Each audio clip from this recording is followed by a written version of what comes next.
Hey everybody, it's Yvonne. I am here at my charter school in Hollywood, California. I wanted to share something with you today, something I don't typically do since we started SmartFelt Toys over, oh my goodness, over 3 years ago.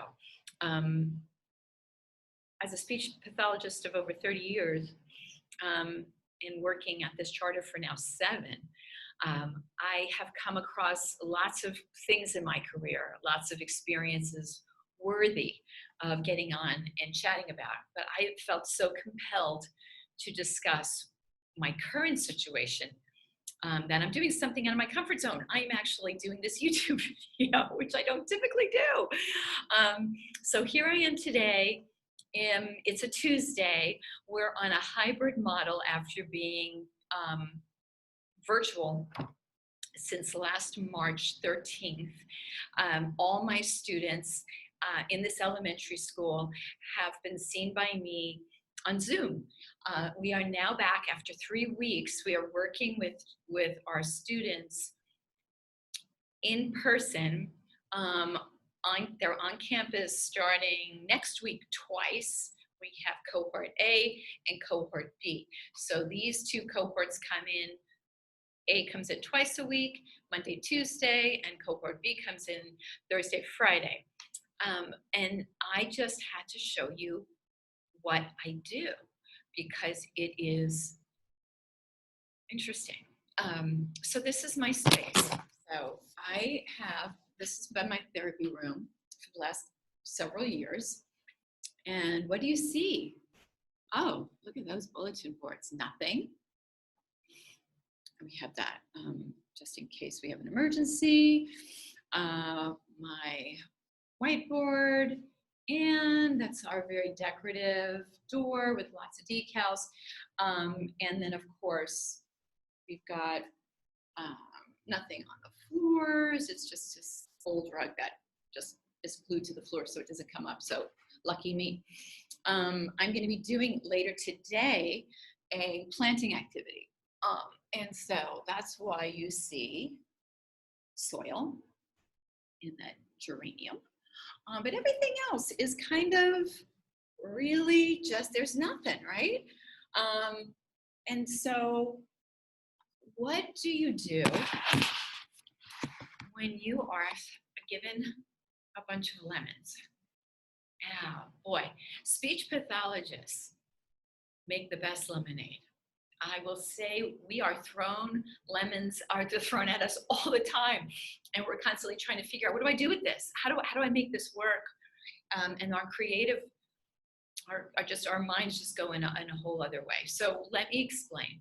You see nothing in my therapy room. It's because we were told by our administrators that we cannot use any of our materials. So typically this room is filled with actually 5 full shelves of toys and overflowing from floor to way up the wall.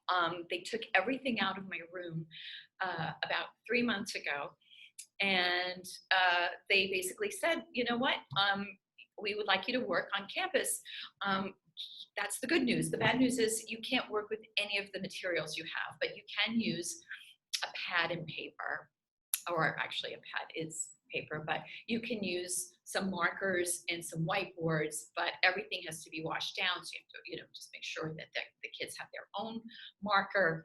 And I thought, okay, well, that doesn't work with any of my kiddos. I have really fun materials. And we all know that we could be so great at our job, but if what we're using is not motivating to our students, the attention is fleeting, and we can only work with our kids when they are fully in, when they are invested, when we got them. And how do we get them? We get them with us, but also what we're using has to be a motivating toy for them. I don't have that. I have nothing. And so today I'm going to be doing a sequencing activity for Mother's Day with one of my kiddos that's really struggling on Zoom, because of behaviors. So I am working with him in the garden, and you will see that later.